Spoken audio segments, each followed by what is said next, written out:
Bismillahirrahmanirrahim. Pada suatu hari Rasulullah SAW ditemui oleh malaikat Jibril. Rasul pun bertanya, "Ada apa wahai Jibril?" Jibril menjawab, "Wahai Muhammad, sesungguhnya hari ini Allah Subhanahu wa Ta'ala sedang mengobarkan nyala api neraka, dan seluruh para malaikat amat ketakutan. Mereka tidak tahu harus bagaimana.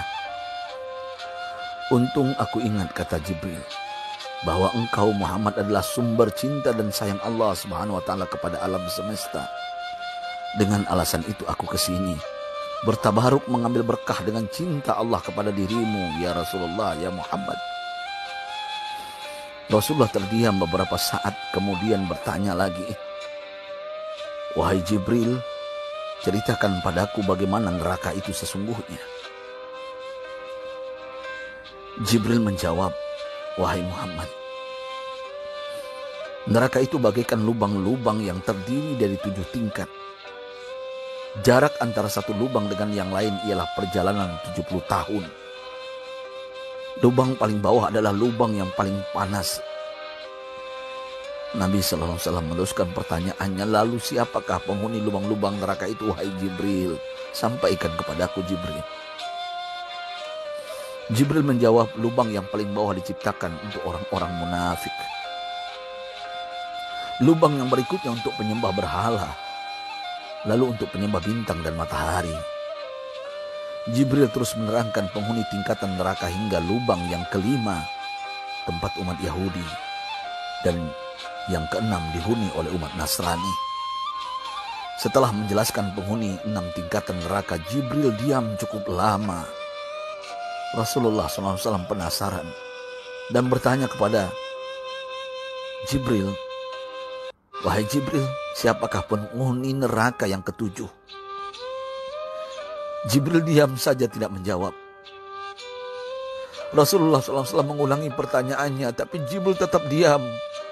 Rasulullah tambah penasaran dan mendesak Jibril agar dijawab pertanyaannya. Akhirnya Jibril pun berkata, "Umatmu, wahai Muhammad, mereka itu para pelaku dosa besar di kalangan umatmu, yang dimana sampai mereka mati belum sempat bertaubat." Mendengar jawaban Jibril, Rasulullah langsung jatuh pingsan. Jibril merangkulnya dan meletakkan tubuh baginda di atas pangkuannya. Tak berapa lama Rasulullah SAW sadar dan langsung menangis bersimbah air mata dengan terisak-isak. Rasulullah mempertegas pertanyaannya, "Wahai Jibril, apakah benar ada di antara umatku yang masuk neraka?" Jibril menjawab, "Benar, wahai Muhammad, pelaku dosa besar di antara umatmu yang belum bertaubat."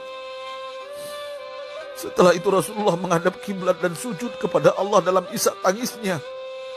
Sesekali dengan suara pelan beliau membisikkan kata-kata, "Ummati ya Rabb, ummati, ummati, ummati."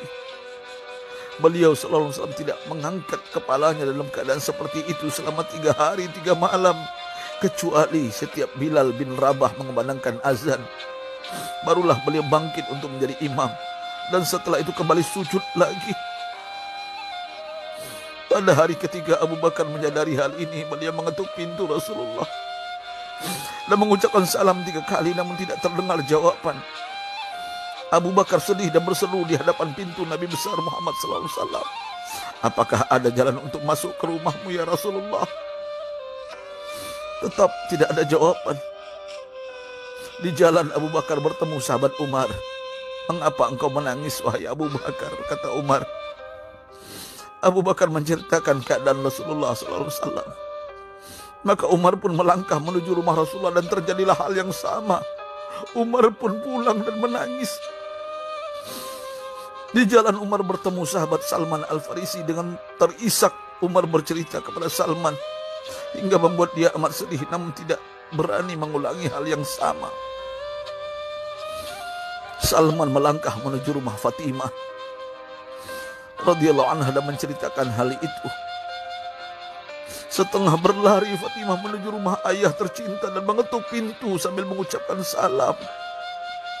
Mendengar suara lembut putri tercinta, sejuklah dada Rasulullah. Beliau bangkit dari sujud dan membuka pintu.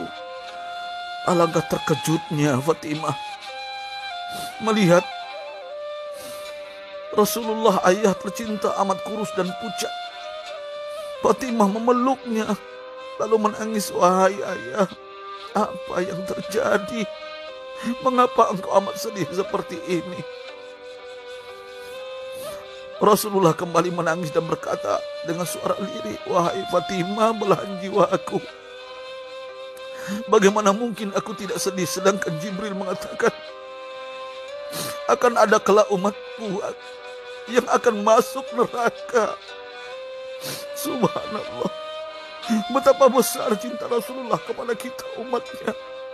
Sahabatku, Rasulullah mencintai kita. Antaman ma'aman ahbabta, engkau akan berkumpul dengan orang yang kau cintai. Mari kita mencintai baginda Nabi besar Muhammad SAW yang mencintai kita umat yang tidak rela kita masuk neraka.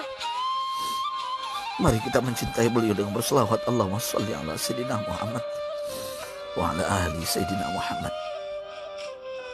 Allahumma sholli wa sallim ala Sayyidina Muhammad karimil aba wal ummahat. Allahumma sholli ala Sayyidina Muhammad wa alihi wa sahbihi wa sallim. Sahabatku, sampaikan dan silakan share sahabatku di sosial media. Rasul mengajarkan kepada kita, man dalla ala khairin falau mislu ajri fa'ili. Siapa yang menunjukkan kepada kebaikan, maka dia akan mendapatkan pahala seperti orang yang mengerjakannya. Mudah-mudahan ini menjadi pahala jariah bagi kita. Saya Ustadz Oren. Assalamualaikum warahmatullahi wabarakatuh.